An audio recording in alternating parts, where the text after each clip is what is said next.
Good morning, everyone. To those of you in Australia and New Zealand, it's a very lovely morning, I'm sure. Right here in Auckland, it's a fine day. It's going to be very hot, although right now behind me it's a little bit cloudy.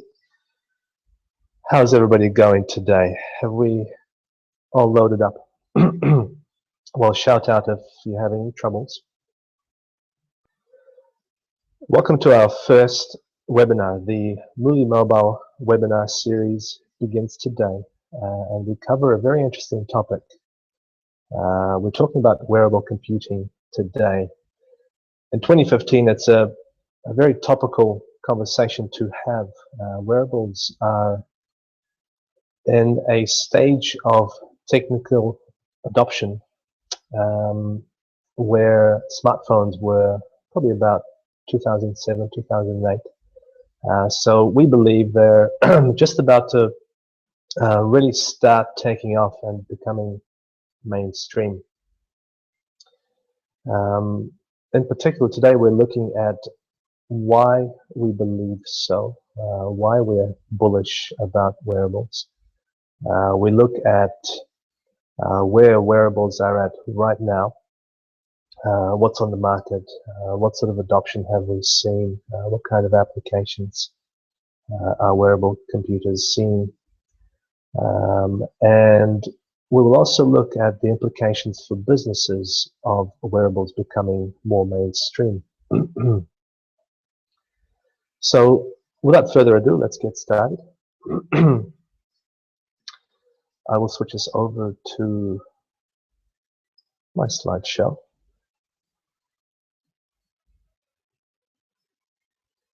There we go. So the wearable sector so far, what are wearables?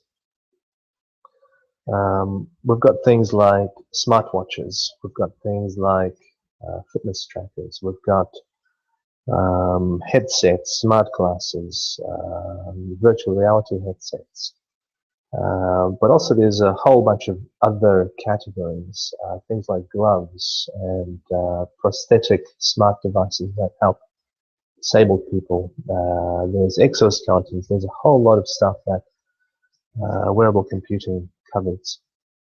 The obvious one to start off with is smartwatches. By now, those of us involved in technology, we will have seen at least a friend or two or a colleague turn up to work with maybe a Samsung Gear or a Sony smartwatch. We've probably heard about the Pebble Kickstarter campaign that's raised record amounts of investment. Smartwatches have been getting a lot of buzz, and they have shown some utility, but I think it's fair to say that the mainstream, your everyday mom and pop, they're not ready to adopt smartwatches just yet. It's kind of another gadget that's relatively expensive, and it's seen as not really producing anything that is of true value. People say, well, sure, I can get a notification on my wrist, but do I want to pay $200, $300, $400, $500 for that? And in most cases, it's no. So apart from smartwatches, we have fitness trackers, the likes of FuelBand, Fitbit. There's many others. These things have a lot of the smartwatch capability. They will tell you the time, and obviously they will track how many calories you burn, how much time you've spent exercising, jogging, cycling, and so on. But unlike smartwatches, these fitness trackers are not going to be capable of running third-party applications. So they're very dedicated. It's a niche kind of application. Apart from those, we have the widely publicized category of headsets or smart glasses, and probably the most famous of them all is Google Glass. Now it's probably more accurate to say that it's infamous, since it's been discontinued for what many say are the right reasons. Google Glass got a bad reputation for its users walking into bars and so on, getting into arguments. And there's a lot of these products, these types of products around. And you've probably followed the Google Glass argument. Is it okay to wear one in public? Is it not okay to wear one in public? You know, when should you disclose that you've got something like this on your head that could potentially be recording people, conversations, situations? It's a grey area, and we think that smart glasses have a long way to go to redeem themselves. However, there is a very promising silver lining in this smart glass cloud, and that is a product called Microsoft HoloLens. Microsoft just announced it a few weeks ago, and it takes the headset smart glass category into a new direction, and we'll talk about this in a few minutes. Now, coming back to wearable categories, so apart from smartwatches and fitness trackers and smart glasses, there's also things like exoskeletons, there's smart helmets, there's gloves, there's limbs, there's literally computers that you can hang on your belt clip. All of these things are obviously not going to be mainstream, and they're obviously designed for the enterprise, for things like working in logistics, construction, for disabled people. These things will be of great help. There's a lot of promise. Now, coming back to the Microsoft HoloLens. So we mentioned earlier that we don't think the smart glass or headset sector will gain mainstream access. There is one exception to this, and we think the HoloLens shows how it can be done successfully, how this sector of smart glasses can actually be taken to do something very useful without ticking people off, so to speak. So what is HoloLens? Microsoft announced it a few weeks ago, literally very, very fresh. They haven't released it yet. They do say it will be available in 2015. It'll be available with Windows 10. So we're expecting late 2015. And I don't know if you guys have seen the preview, but the preview is very impressive. So this product is a headset or goggles that you can put on your head, and you can see the world through them, being transparent glasses. But a lot like Google Glass, the goggles overlay virtual items, virtual information, and renderings over the top of the real thing that you see. Unlike Google Glass, though, what Microsoft has done is they've gone for a very thorough augmented reality implementation, where the virtual things that you see are attached to the real things that you see. So, for example, if you're looking at the screen now, we have a screen cap of Microsoft's demo, and you can see in the screen cap a man is standing with the HoloLens on his head, and he is in a kitchen, and there's a few items on this photograph that kind of look unusual. First of all, what stands out to me is the big green recipes icon that's kind of stuck to the kitchen drawers.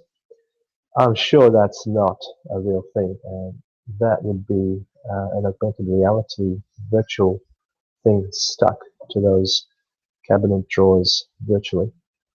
The next thing that sticks out for me is the beach, the three-dimensional beach that's right on the counter. And you can see how it's perfectly positioned and aligned to be exactly on the counter.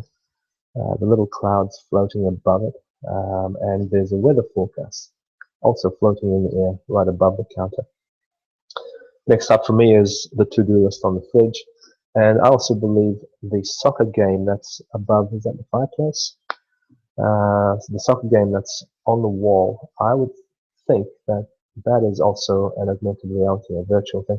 So this looks impressive.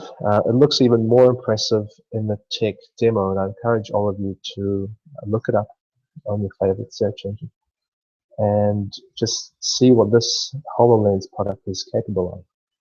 Some of the applications that Microsoft described were self-help, where a person needed help repairing their sink, their drain, and of course they weren't a plumber. And what they did was they used their tablet computer to enlist the help of a plumber. So they had the HoloLens on their head. They had a tool in their hand, and they were right there by the sink. The plumber was somewhere else in the world, not in the same room, and the plumber was using a tablet to see what the user is seeing through the HoloLens. And the plumber was getting a view of exactly what was going on with the broken sink. And the plumber could trace on his tablet screen and point exactly where the user should be putting their tool, how they should be talking it, and so on. And obviously they could also speak to each other with video calling. And it was very impressive. What really impressed me was the fact that when the plumber pointed and signaled to the user, those directions appeared in the user's point of view in 3 dimensions using the augmented reality of HoloLens. It's hard to describe, but it's well worth a look. Another few applications that Microsoft came up with were creation, where you could kind of like, if you think of the first time you used Paint in Windows, the Paint program in Windows, you open up a blank sheet of canvas. You've got all these tools to create a wonderful creation. Well, Microsoft's done the same thing, but in 3 dimensions.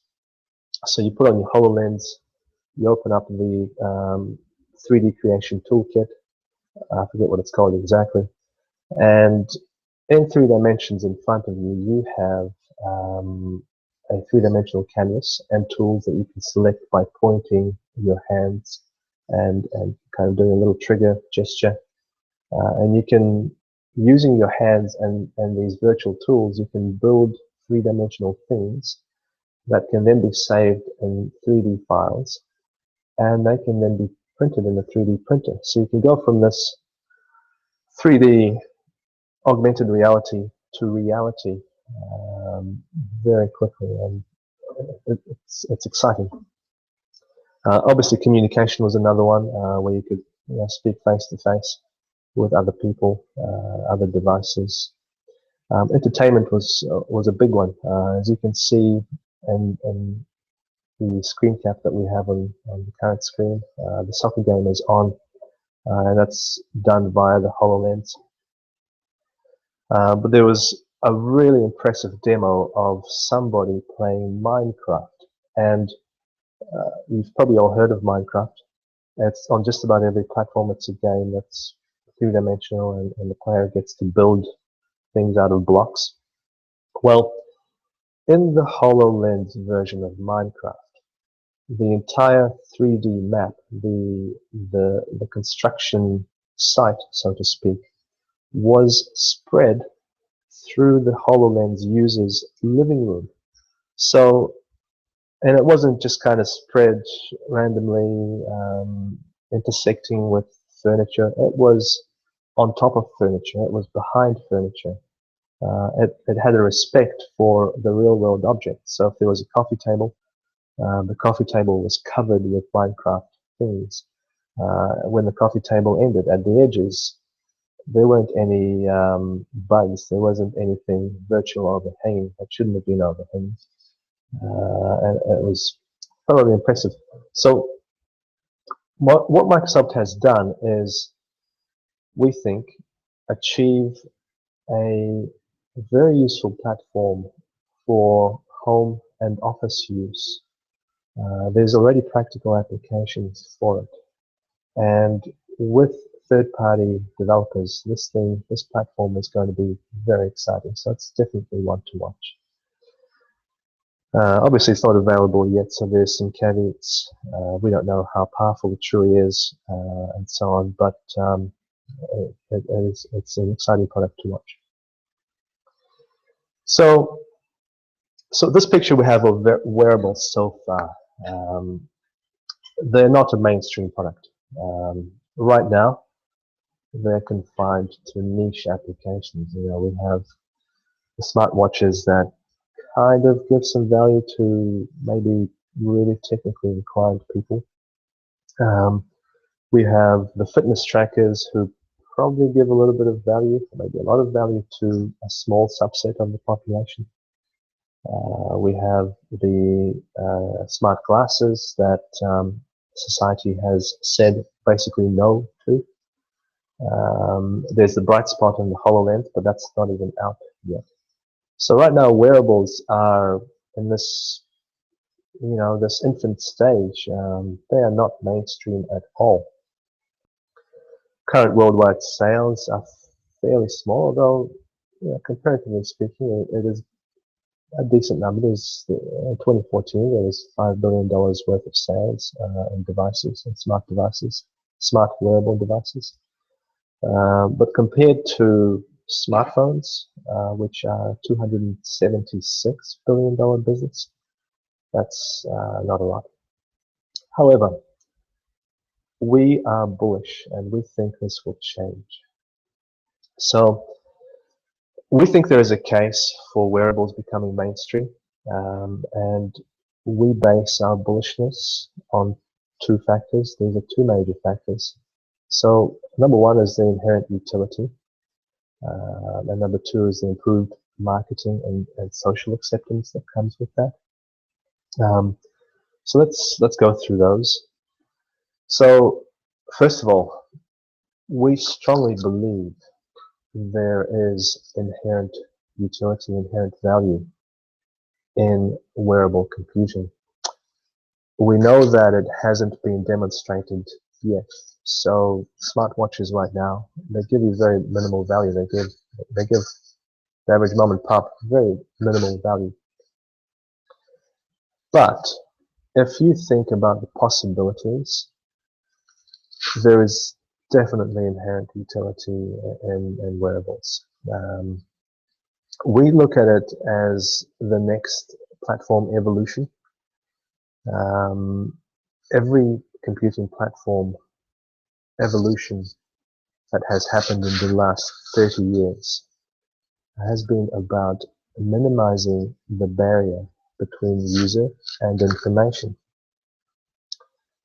If you think about this, minimizing the barrier between user and information. So we went from, before we had computers widely available, we had to do manual research, we would read books, we had to do manual calculations on paper or using an abacus. We went from that to mainframe computers. Mainframes could store a lot of information, they could calculate a lot of information very quickly. So the barrier between the user and information was made smaller. From mainframes we went to PCs. Once again, there was a giant leap between the average user and the information that they wanted. From PCs we went to smartphones and tablets. For the developed world, that was not a giant leap in that barrier. But for much of the developing world, that was a huge leap because they essentially went from PCs, which were practically unaffordable in the developing world, to having a device that can do a lot of the things that PCs can for a relatively small amount of money. So from PCs, going from PCs to smartphones and tablets was a fairly big leap for the developed world, and it was a giant leap for the developing world. Now, if we think about moving from smartphones and tablets to wearables, obviously there are technological constraints that are still to be solved. But if we imagine the ideal case of a wearable, a device that's maybe on your wrist, maybe it's your goggles, maybe it's something else. This device will have very good battery life. This device will be connected to the internet. It'll be able to communicate with other devices. It'll let its user communicate with other people. It'll run a lot of different applications. And even if we just scratch the surface of that, even if we just take what has been imagined right now, what applications have been imagined right now for wearable computing. Let's take the smartwatch as an example. Once you have a smartwatch that is easy to use and not distracting and not gimmicky, the user interface is thought out. All of a sudden, you can do things like ask the virtual assistant to do a Google search very quickly. You don't have to pull out your phone. You can do things like schedule meetings. You can just tap a button on your watch and say, add a new meeting on Wednesday at 2 p.m. So you can see how the access to information, that barrier between the user and information, is once again being made smaller, even with just this very limited vision that we have now. Now, the second big reason we are bullish about wearables is we think the marketing of wearables is going to improve significantly. And with the marketing will come social acceptance. Now, social acceptance is a hugely important thing with new technology. You obviously don't want the opposite, which is social rejection. We know what happens to devices that are rejected socially. Google Glass is an example. You don't want apathy, because people won't care. People won't spend money for something that doesn't make a difference, something that's not seen as making a difference. But once you have social acceptance, once the average person starts seeing people walking around with wearables, using wearables, paying money for wearables, people will come around and they will start thinking, this is something that I want to get into. It's that old social herd mentality, isn't it? As humans, we follow the herd. So with marketing specifically, we have the Apple factor. I mean, let's face it, Apple is a huge marketing machine. And Apple is known to the majority of people, even the detractors, that it makes technology appeal to users. It might not be the most technically advanced. It might not have the fastest processors, the biggest camera on its devices, but it makes devices that appeal to mainstream users. And furthermore, we think Apple's fans, there's a lot of them, and we think a significant proportion of Apple's current fans will buy an Apple Watch for various reasons. They might be curious, they might be sold already because it's Apple. They might use it for their fitness tracking. They might try to add value to their lives or work. So we think a significant proportion, not the majority, but a significant proportion of Apple's fans will act as early adopters. And thus, we will have this new wearable product category start the mainstream adoption process as society starts seeing these early Apple fans wear Apple Watches. other people will start being curious and being informed and perhaps purchasing this new thing.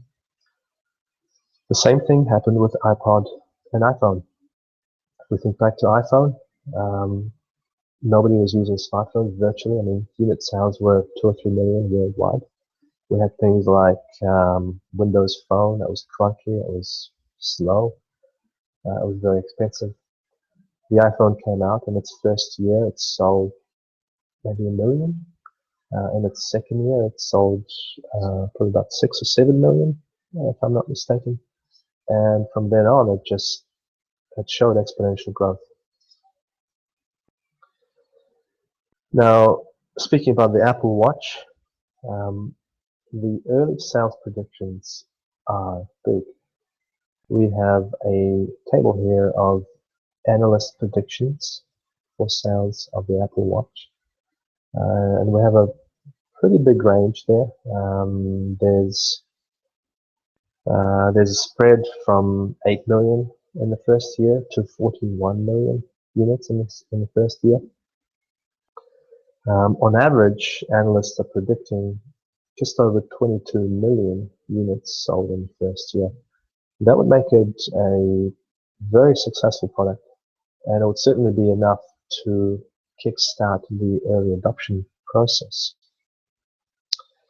Now, if we think about bigger than the Apple Watch, if we start thinking about predictions for wearables in general, a few companies have weighed in on that. So we have IDC weighing in at 112 million units by 2018.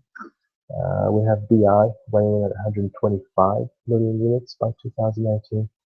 And we have this outlier ABI predicting 485 million units by 2018. Very bullish case.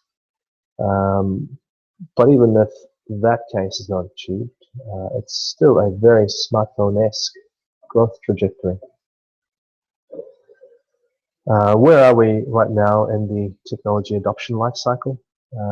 Most of you are probably familiar with this. So we have kind of a bell curve where the innovators and early adopters come first. Then we build up to an early majority and so on.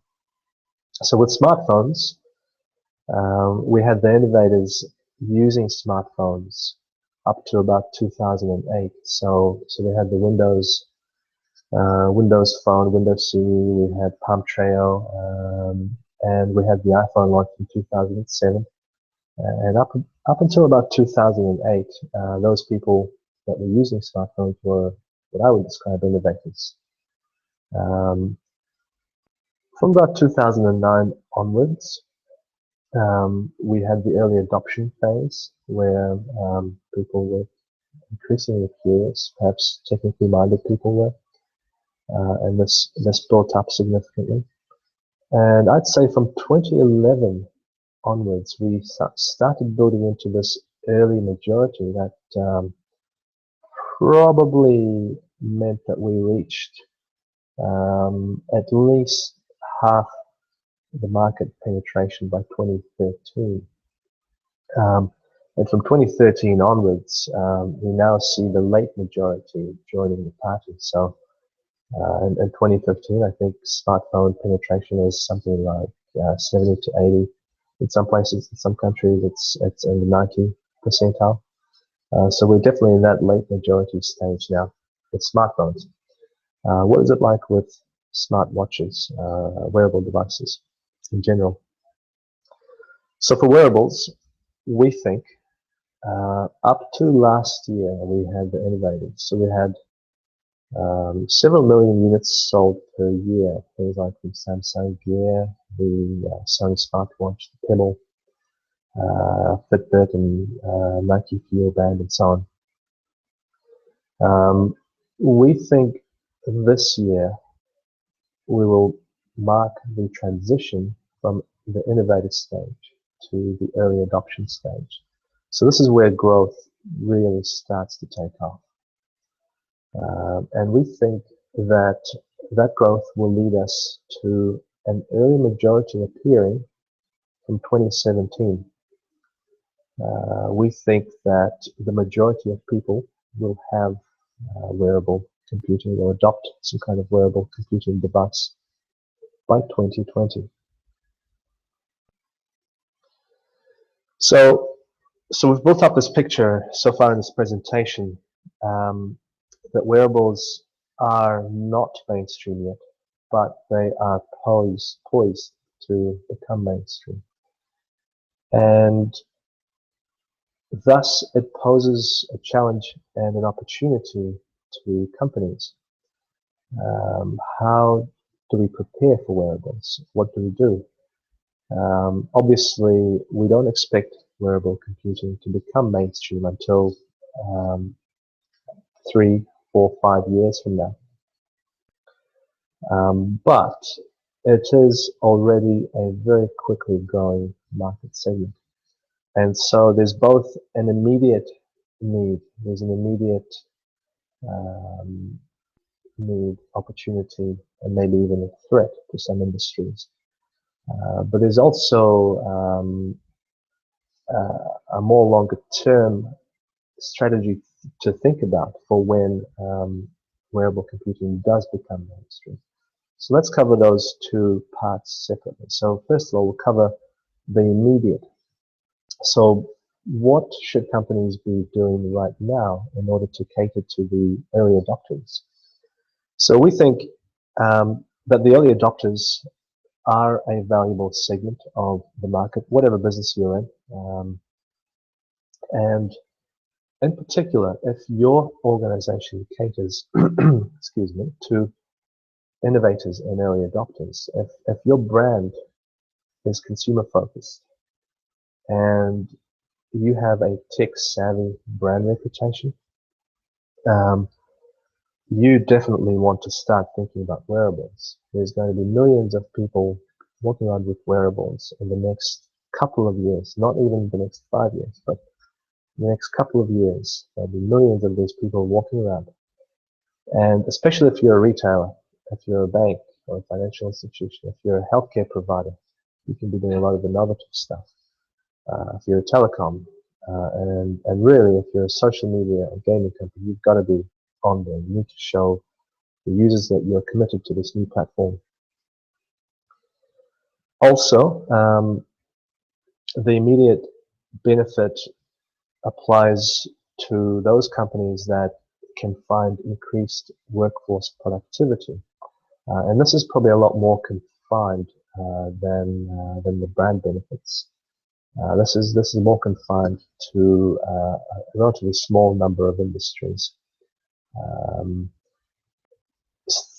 Jobs like warehouse and logistics operations, they can be made more efficient with a wearable computer. In-field engineering, personal services jobs like tour guides and personal shoppers, on-call specialists, all of these jobs can be made more efficient with upcoming or existing wearable computing technology. An early example, Virgin Atlantic actually used Google Glass, and they delivered a personalized customer experience to their lounge customers. So attendants would wear Google Glass and they would know, they would be able to identify who the customer is, where they're flying, where they're coming from. And through Google Glass, through the Virgin Atlantic Google Glass app, the attendant would be able to provide information that's relevant to the customer. Things like what the weather is in the destination, whether there are any changes to the customer's itinerary. And Virgin Atlantic has seen good results out of that. Now, the case of the longer term preparation, the longer term challenge. So, as we mentioned earlier, we do expect wearable computing to reach an early majority from 2017 onwards. We think by 2020, most of the population will have some kind of wearable computing device. So this really is the time for self-analysis. Now, there are no hard and fast rules here.